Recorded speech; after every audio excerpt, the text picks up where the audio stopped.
Hi and welcome to another narration presented by yours truly, Cryptids Roost. Please be so kind as to throat punch the like button and smack the ass of the subscription button as well. And remember to tap that notification bell and then select all. That way you'll receive all notifications each time I upload a new video. So grab your coffee, sit back and enjoy the show. And don't forget, where fear is, happiness is not. A survivor's account of the Depraved Funhouse, The Balloon, Part 2. This awesome series is written by Corpse Child. I was a bit unnerved when I saw that it resembled a lot of the poster that advertised it.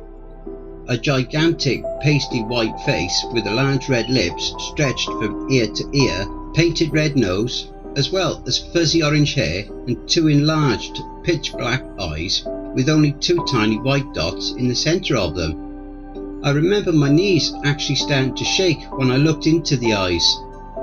They were that much more deranged up close, like they weren't even human, like they were the devil's. I looked up to see a bright red archway forming the words Happy World, that connected with two giant red eyebrows. "Welcome to Happy World," Derek proclaimed as he placed a hand on my shoulder, startling me out of my anxious stupor. Yeah, looks awesome, dude," I blurted in a blotched attempt to mask my anxiety. "Where is everybody?"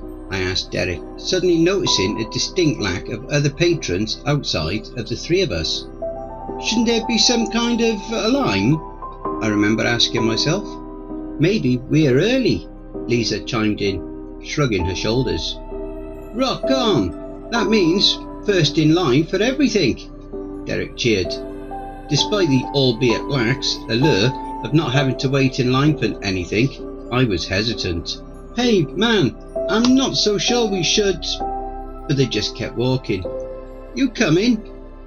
Derek called out to me, still not seeming to notice my increasing apprehension. "Something's not right here," I thought to myself, standing frozen as the behemoth clown's abysmal eyes firmly fixed me in their dead gaze. I could have turned back. The longer I stared at the structure, the more I began to notice the shadow's menacing pronunciation around the eyes. And despite the disappointment I knew Derek would feel if I ran out on him, I just couldn't. "You okay, dude? You look like you're staring at a ghost," Derek called out to me, now just 3 feet away from the clown structure's giant red lips. I broke from my staring contest with the clown structure and saw him and Lisa standing there looking confused. "Oh, yeah, sorry," I stammered, failing once again to conceal the chilling anxiety that was working its way up my spine and into my voice. "It's not too late, you know," I thought to myself. "Just tell him that you hear Ma calling." "Hey, I got no further because I was startled by the sound of creaking metal. The two tiny white specks inside of the clown's eyes were now glowing. The bottom jaw of the clown began to lower, distending until its mouth was wide open to reveal the entrance. Once the gaping maw was opened fully, I heard a buzzing whir as I watched a giant pink tongue eject from the inside. A deep, jovial voice then blasted from the entrance. "Welcome to Happy World, home of everlasting smiles," before blasting some sort of vintage carnival music that sounded a lot like whoever recorded it did so from their grandmother's record player that was on its last legs. "What were you going to say, Linus?" Derek called to me. I looked at him. I could have turned back. I saw the excitement on his face. Nothing. Everything's fine," I lied, putting on a weak smile. "Let's go in." Why didn't I tell him? "That's what I'm talking about," Derek exclaimed, putting his hand up for a high five. Keeping my smiling facade, I returned Derek's high five as we stepped onto the giant tongue sticking out of the clown's mouth. I felt another prickling chill crawl up my spine as a buzzing word sounded again, causing the tongue to retract back into the mouth, followed by the bottom jaw raising up to meet the upper half, sealing the entrance behind us and trapping us inside of its dark entry corridor. For about 5 minutes we just stood there in the dark. I couldn't see Derek or Lisa, who should have only been inches away from me on my left and right. "Derek, is that you?" I asked as my hands grazed what felt like someone's shoulder. Before he could answer, my heart hammered in my chest as the deep, jovial voice from before boomed from all around us.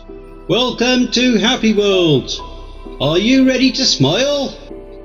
"Hell yeah!" Derek shouted from my right. Lisa whooped and cheered from my left.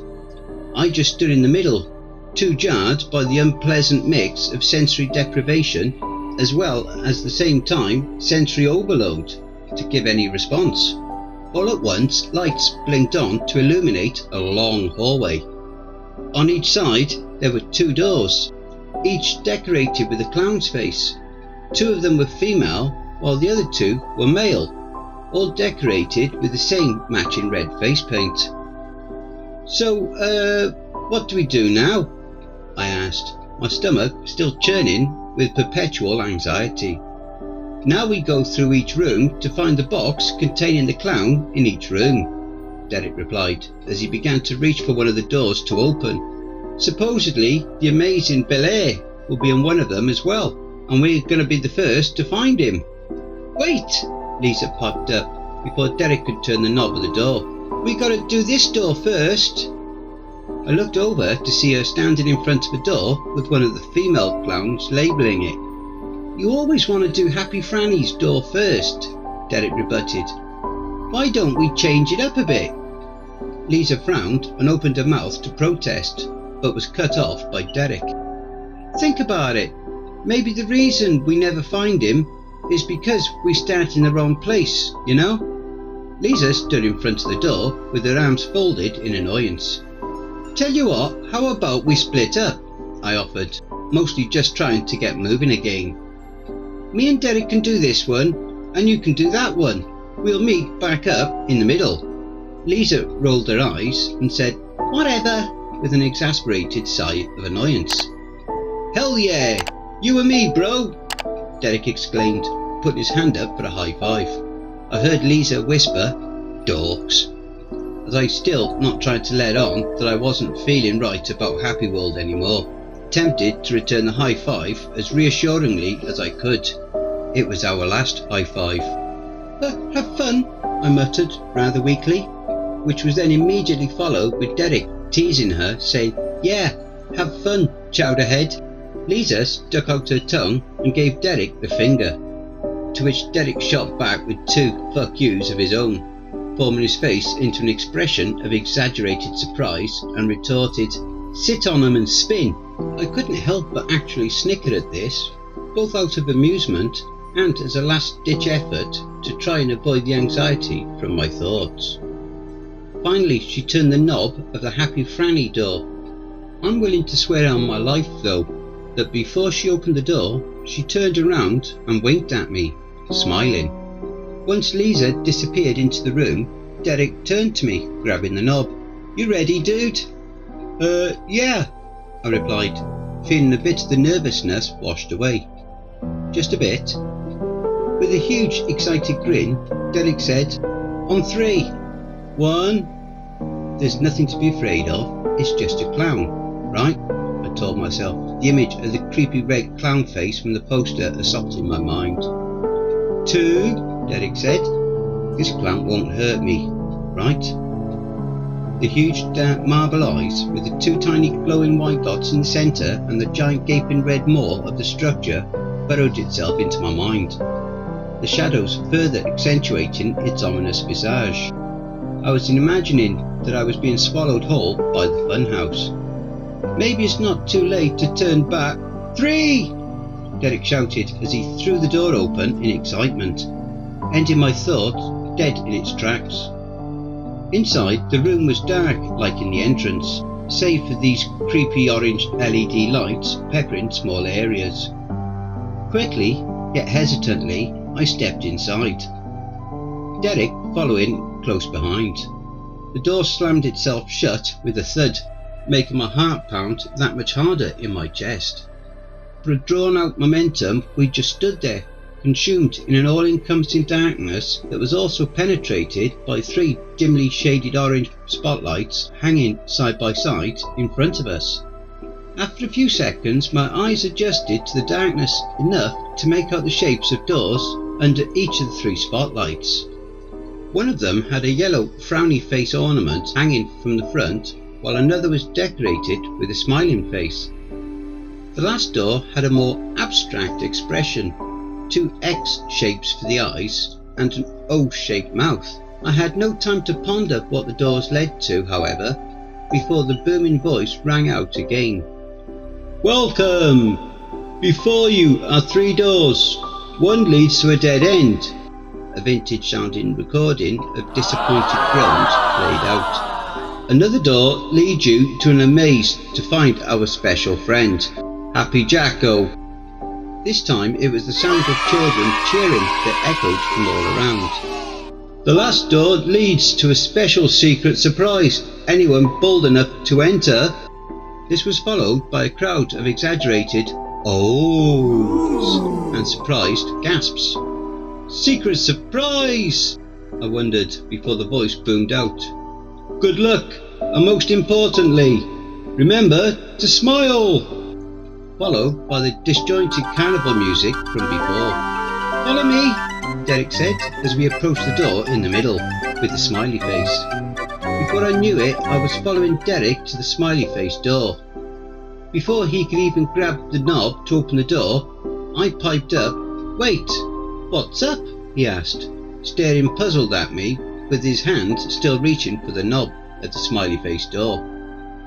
My mind was racing between the nauseating senses of paranoia and dread that this godforsaken place continued to assault me with, and the possibilities of what the secret surprise was.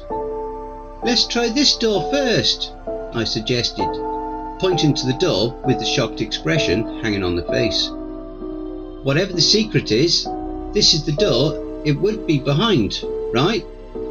I reasoned to myself as I told Derek that that's the door where we may find the strongest possibility of finding the amazing Bel Air.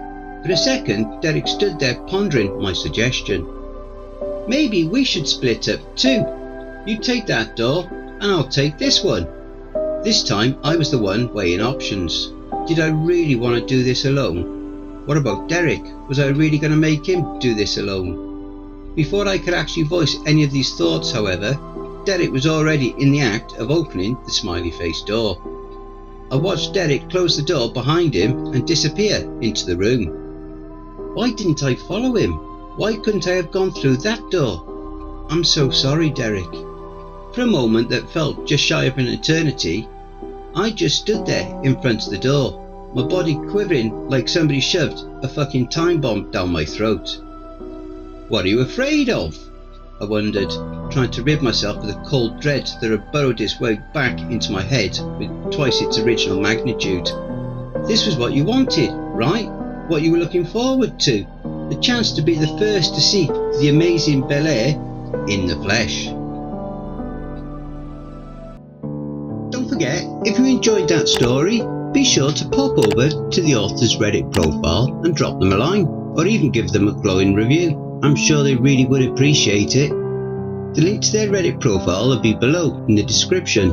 Please be so kind as to throat punch the like button and smack the ass of the subscription button as well. And remember to tap the notification bell and then select all. That way you'll receive all notifications each time I upload a new video.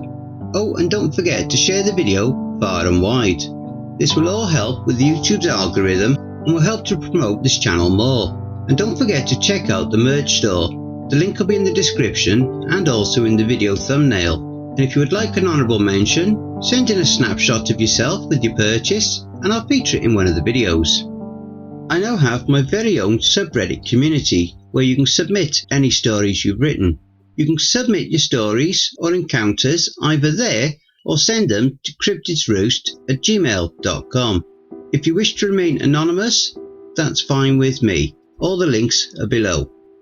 I also have a Facebook group, Twitter, Reddit, and you'll also find me on Discord.